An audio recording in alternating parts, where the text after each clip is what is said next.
Yo guys, it's CFB. Welcome back to a brand new video. Welcome back to the channel. Today we are taking a break away from the transfer news. There will be a transfer news video tomorrow. I can guarantee you that.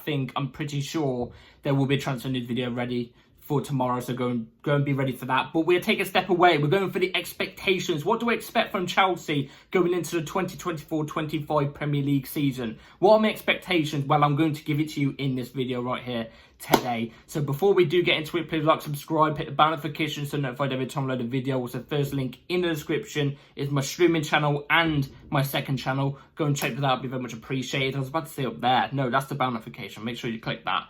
And without further ado, let's get into the expectations I expect from Chelsea Football Club in the upcoming season. Now, this is going to be a bit of a harsh video. It's going to be harsh. If you don't like it, click off it. Simple as that. You don't have to watch. So I'm going to give you 5 seconds. You're still here. Okay, good. You can't complain. Simple as that. If you want to complain, let's have a friendly debate in the comments. Simple as that. Anyway, let's jump straight into it. The expectations I expect from Chelsea Football Club, we're going to get into it bullet point by bullet point. Firstly, starting off with the team expectations and then players' expectations. Only some players, like I said. So, without further ado, let's jump straight into it. The first expectation, which is top 4.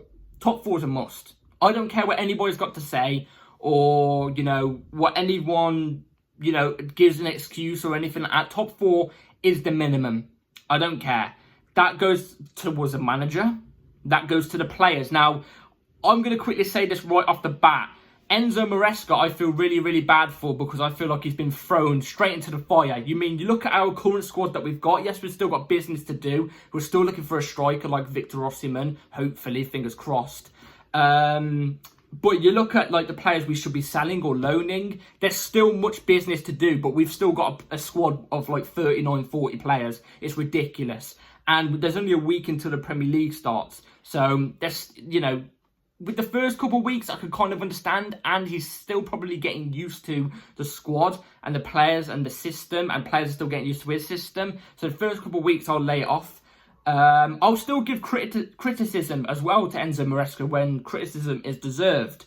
But one thing I've said is, Enzo Maresca, I will not be gunning for Enzo Maresca. Look, I'll criticise him whenever I have to, but I will not be saying sack this guy on the spot like I was doing with Pochettino, like I was doing with Potter and stuff like that. No, I won't be, because it's on the owners. This is the experiment. If this experiment doesn't work on these owners, it's done.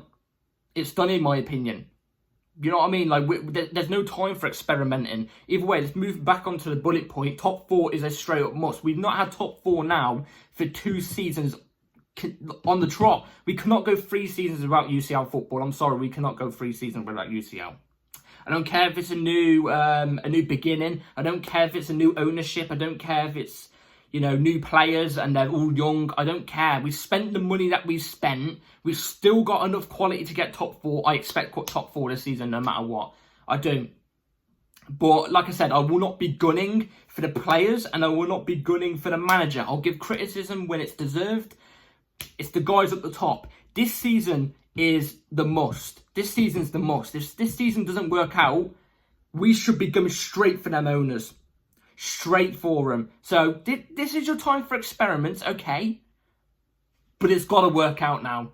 You know what I mean? You've had your 4-window plan. This is your last window plan that you planned since you joined the club. I want to see it work. I want to see it work. Like I said, I'm being harsh. This is the way it's got to be. Next is I want to see us win a trophy. And that trophy mainly is the Conference League. Now, you're probably wondering, you say you want to be harsh, but Conference League should be a must anyway. Yes. Exactly. I'm demanding us to win a trophy, and that trophy we should be winning is Conference League no matter what. To be fair, I've got to be honest, I hate the fact we're in Conference League. I didn't want it at the start. I don't want it now. But we're in it. We have the chance to become the first club to actually officially say we've won it all, because other teams have won it all before the Conference League was invented. Conference League's out. We have the chance to be the first club to officially say we've won it all. Now, like I said as well, the teams in it, no offence to the teams that are in the Conference League, they shouldn't be on our quality level. They're not on our quality level. We should be winning the Conference League, in my opinion, with ease. We should. Sorry if I come across arrogant, but we should be winning it with ease. I don't care. We should be. So, again, like I said, the trophy is Conference League. If we don't win the Conference League, again, that's a failure. That's a failure in my eyes. If we even lose a game in the Conference League, in my opinion, it's a failure. We've got to keep a certain standard at the club. We've got to. And, you know, you've got to think about it as well. Let's just say hindsight, we don't make top 4, which, in my opinion, will be disastrous if we don't make top 4. That's like the main thing for me. Top 4 is the main thing. I want UCL football. But let's just say we finish 5th, a point off top 4 or something like that. Then I'm willing to give a little bit of a doubt. Because if we win Conference League, we've then got Europa League. We've got a free entry into the Europa League. So, but either way, like I said, top 4 in my opinion is the must lot. Out of all these bullet points, top 4 is like the must one. We should be getting top 4. But if we win either 2 trophies or 3 trophies, if we go and win the FA Cup or the Carabao Cup and the Conference League, so 3 trophies, then I'm happy as Larry. I'm happy as Larry. Hell, if we complete the 4, the Premier League, Conference, FA Cup, Carabao Cup, I was going to say Carling Cup then I'm happy as Larry, but let's be real, it's not going to happen. But, yeah, Conference League, in my opinion, is again, a must. Just like top 4, I'm expecting them to be musts. Moving on to the third point. So the third point, you're wondering what could it be for the team? What could the third point be? Well, it's technically to do with what I've just spoke about. It's cup competitions. And obviously, like I said, I think we should be winning top 4. No, winning the Conference League. The next one is I expect us to get to the quarterfinals of both the Carabao Cup and the FA Cup. Again, okay, it might be harsh, but I mean, look at the team last season under the manager. You know, we're not even going to say his name, but under Cappuccino, you know, the guy with no system, no proper training to these players and stuff like that. We made, you know, I mean, we made the semi-final and the final of the FA Cup and Carabao Cup. So I am expecting, you know, to be in the quarterfinal of both competitions next season, minimum. So, like, if we make quarterfinal and a semi-final of either competition, then I'm happy. If we make, you know, the round of 16 and a quarterfinal, okay, we've made half of it right, but we've not made half of it right, if you know what I'm trying to say. So, I'm expecting quarterfinals of both cup competitions. I'm expecting us to go far in both cup competitions. Again, there's teams in there that are winnable draws, especially. Sometimes, you know, the teams like, you know, at the moment, City and stuff like that, they're chasing for the league. Sometimes they look at the Carabao Cup and go, yes, chuck our B team out or something like that. So even then, in games like that, if we're not in a title race around that time and we get drawn against that type of team, I am expecting us to win that type of game. So not really much else to speak about the cup competitions, bar I expect us to be in the quarterfinals of both cup competitions in the upcoming season. Now, moving on to the next bullet point is to do with goals conceded. Goals conceded. I'm expecting us to concede under 30 goals. Under 30 goals in this upcoming season. Now, if you've been watching pre-season, we've got our last pre-season game tomorrow against Inter Milan. You would know defensively, going forward, we've actually looked quite decent. I think going forward, we look really well, really good. And, you know, there's good patterns of play, stuff that clearly have been worked on the training ground already that are coming to fruition a little bit. Defensively, though, we look quite poor. And I do agree with Maresca in that sense. I do think it's mainly because of the manager that was last in charge. You know what I mean? The defensive capabilities he had them through. Because I mean, you look at the goals we conceded last season. It was something like 70, I think it was. 70 goals conceded. That's the most I've ever known a Chelsea team concede in my lifetime, personally. In the 20 years I've been living on this planet, that is the most goals I've ever known us concede. I think it was 72. 72 rings a bell, I think.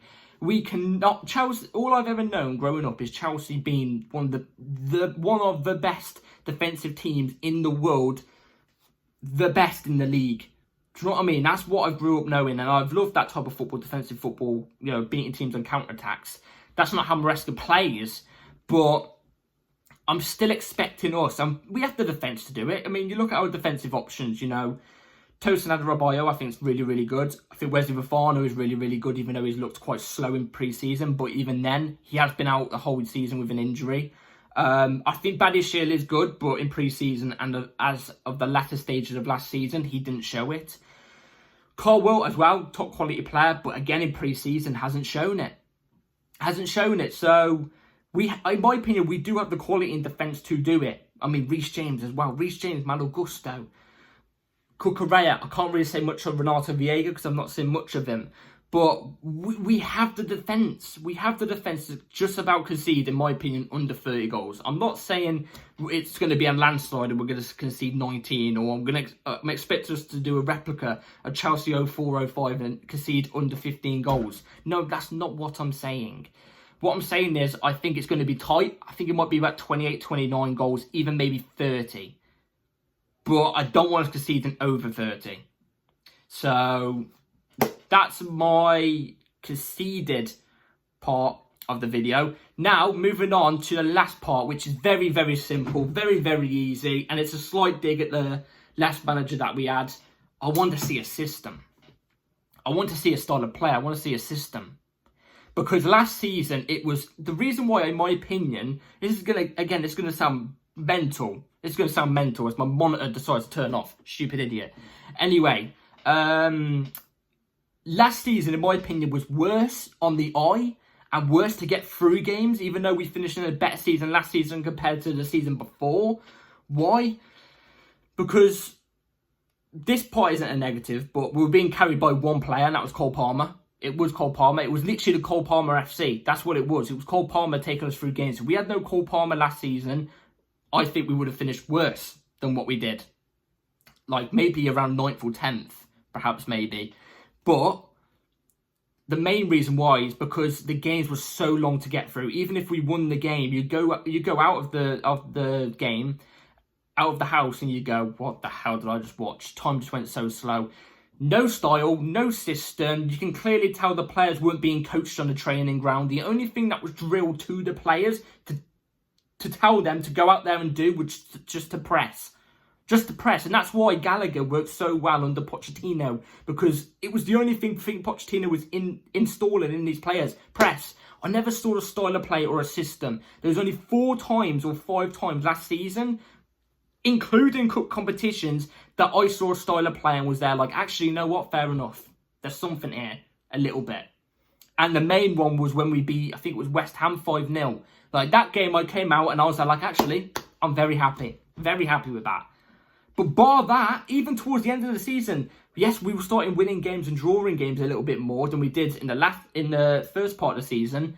It was still long to get through. There was still nothing there where you could say, oh, yeah, we worked on that on the training ground. And, oh, you can see that's been demonstrated consistently to work. And, oh, quite a nice little 1-2s and seeing similar goals in similar styles of ways. You never saw that last season. I want to see it more this season. As I talk too much, my throat dries up. But I want to see it more this season. And in pre-season, I've seen so many more encouraging signs of style of play and the way of playing compared to last season. So I want to see that in upcoming season. I'm hoping Enzo Maresca does do that because he likes to have the ball. He likes his teams to have the ball, to have a lot of the ball, have the possession. So I'm hoping we see some quick football. Anyway, so moving on to the second part of the video, the last part of the video. Moving on to individual expectations. Players who I think could do this, and that. I don't know, etc., etc. And moving on to the first bullet point. The first point. My player of the year. Who do I think is going to be Chelsea's player of the year? Who do I think is going to be the player that all the Chelsea players and all the fan base is going to look at and go, yeah, okay, you are the player that has done considerably better than other players. You know what I mean? Considerably better than other players. And that player of the year is Nkunku. I think Nkunku is going to be Chelsea's player of the year. I think you're going to see him at his best this season. I think even if he wasn't injury prone under Pochettino, which you could kind of say might be Pochettino's fault, or I wasn't even going to say his name. Now I've said his name. Oh, it doesn't matter. Let's let the cat out the hat. Even if he wasn't injury prone under Pochettino, I still don't think it would have worked. because obviously it's pressing football. I think with the possession, with the ball at his feet, always having possession, always looking to do something, quick football, like Maresca likes to play, I think Nkunku can really thrive on that. And we've seen it many times. I mean, you know, not just in pre-season recently, and, you know, at RB Leipzig and stuff like that, when they did play possession-based football, Nkunku flourished. And we all know Nkunku's a baller, let's be real here. I was so annoyed when I was seeing people towards the end of last season and before pre-season started, some of our fan base especially saying stuff like, oh, Nkunku's going to flop. I'd sell Nkunku anyway, injury prone, I've written him off and stuff like that. Are you serious? A player like him, of his stature, and you're writing him off just after one, like, injury prone season? Doesn't mean he might be injury prone the whole season. It might have just been down to the manager. Like I said, I don't think he would have worked under Pochettino anyway, to be fair. But he still would have done good, I do think. I think under Maresca, I think we're going to see him as player of the year. I do think, you know, obviously you're going to have your Palmers and stuff like that around there too. Again, this is nothing to Palmer. This isn't me saying Palmer's going to flop this season or Palmer's going to be worse than last season. He could be better. I just think Nkunku's going to be the best out of the lot. I don't think that's a mad shout to say as well. But anyway, that's my player of the year. I think Nkunku's going to be my player of the year. Let's move on to young player of the year. Who do I think my young player of the year is going to be? I think this is quite an easy one. And it's not a youth player, like from the Chelsea Academy. But it's a very, very young player. He's only 19, Romeo Lavia. It's Romeo Lavia. In my opinion, it's quite a simple one. Again, another player before, you know, the whole of not the whole last season, towards the end of last season and before pre-season started, another player that I saw loads of Chelsea fans writing off. You know what I mean? Saying, oh, completely injury prone. He's not going to be good enough. He's not going to get in ahead of Caicedo or Enzo. And I was there like, he doesn't have to get in, you know, instead of Enzo and Caicedo. I think Lavia is brilliant in his own ways. They're different profiles, them three. They're different profiles. Lavia is that DM. He's going to be holding that DM spot. And like I said, pre-season came around. Lavia has stayed fit. Thank God. Thank God. And let's hope it continues because the guy is a straight baller. You know what I mean? You can go to my oldest videos on my channel from when I started this channel 2 years ago. Well, it's not 2 years ago. It was a year ago.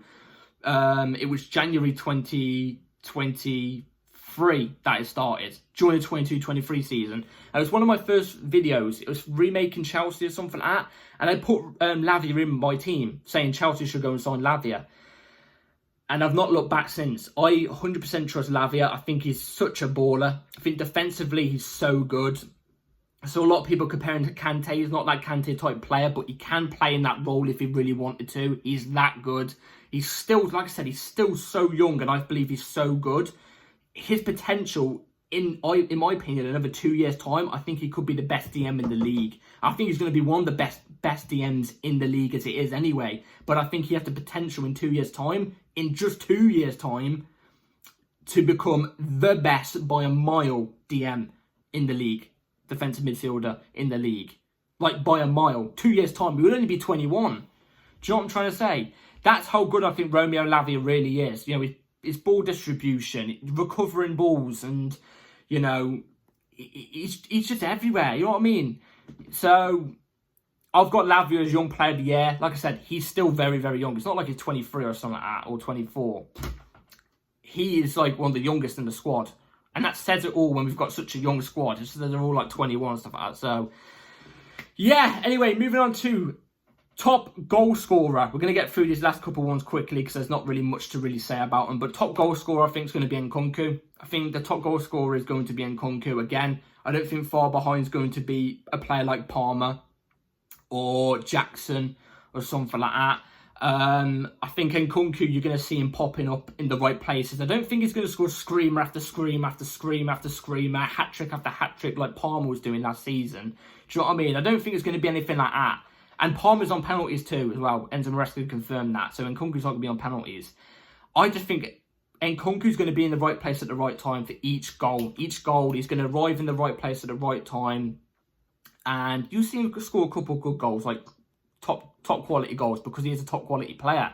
In my opinion, I think if you're talking of establishment and what he's done throughout his whole career, what he's accomplished, and the quality that he has got. Nkunku is the best player in the squad. He is. But if you go off last season, obviously it's clearly Cole Palmer. But I do think Nkunku is going to be top goal scorer. But what I will say is this. I think if Osimhen does join, which, like I said, fingers crossed it does happen. But I think if Osimhen does join, I am changing my answer from Nkunku to Osimhen.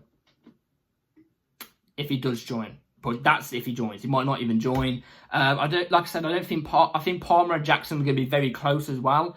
I think Jackson's going to have another good season. He's going to prove himself even more. And yeah, that's my top goal scorer. Top assister is Cole Palmer. I've got Cole Palmer. I was not even joking. I was going to put in Nkunku, but I didn't want this to be Nkunku landslide on the stat things. I didn't want it to be like that. I do think Palmer is going to get more assists too. I think, like I said, I think Palmer's going to have another extraordinary season. I just think the guy's a baller. I think he's a baller. And nothing really much else to say about Cole Palmer except from just keep doing what you're doing. He looks, he was back after the Euros. He was back in England training. Not at Cobham, but he was back training already straight away. So I think he's going to have another good season. I think he's going to get top assister. Again, that's nothing towards, midfielders like Enzo Fernandez and stuff like that. Or even players like Pedro Neto. Because Pedro Neto is quite up there in terms of top assister, but I don't think he's going to be top assister. I still think he'll be quite a decent player for us, though. I think Palmer's going to get top assister. Again, I think Palmer was up there as well. I think he got 10 or 11, didn't he? I think it was 10 or 11 assists last season, but he was up there as well. Anyway, moving on to the last bullet point. The last point, signing of the season. Who do I think signing of the season is going to be? Now, I cannot put Nkunku on there because we signed him not this season. I cannot put Palmer in there because we didn't sign him this season. Can't put Lafia there because we haven't signed him this season. Who am I going to put up there? I'm going to put the free transfer Tosin Adarabioyo in. I'm going to put Tosin Adarabioyo in. I think Tosin Adarabioyo is going to prove a lot of people wrong. And that's not to say that a lot of our fan base are saying doubts about Tosin Adarabioyo. That's not the case. All of our fan base are there like, oh, he's just easing in. It's going to take him a couple games. He's a decent player. But like when we signed him for free, it wasn't like a massive dopamine rush signing. Do you know what I mean? Like Pedro Neto was yesterday. That's the first dopamine signing I've got in a while. I didn't even get a dopamine rush when we signed, Tosin Adarabioyo. I didn't. But I knew he was a good player. I just thought, it's a good signing. I think this is a very, very good signing. Because I think he's a very good player. I think he's very solid. But I think he's going to be more than solid. I think he's going to come in. I think he's going to have a little bit of a slow start at the start for the first 3 or 4 games. But then after, I think you're going to see him start racking it up. Which you could kind of understand because he's got to still build that chemistry with the squad. With the defenders that are playing with him. Enzo Maresca's still got to find his best defensive partnership. There's still so much to keep going on. But I think signing of the season is going to be Tosin Adarabioyo. I think he really is. I think, like I said, the other signings that I think we've made, Renato Viega, I don't know too much about. But, signings like Pedro Neto, I think are going to be he's going to be really good. He's a really good player. He's proven it in the Premier League. Can he prove it at Chelsea? We don't know yet. But I think he's going to be really, really good if we're basing off anything that he's shown at Wolves.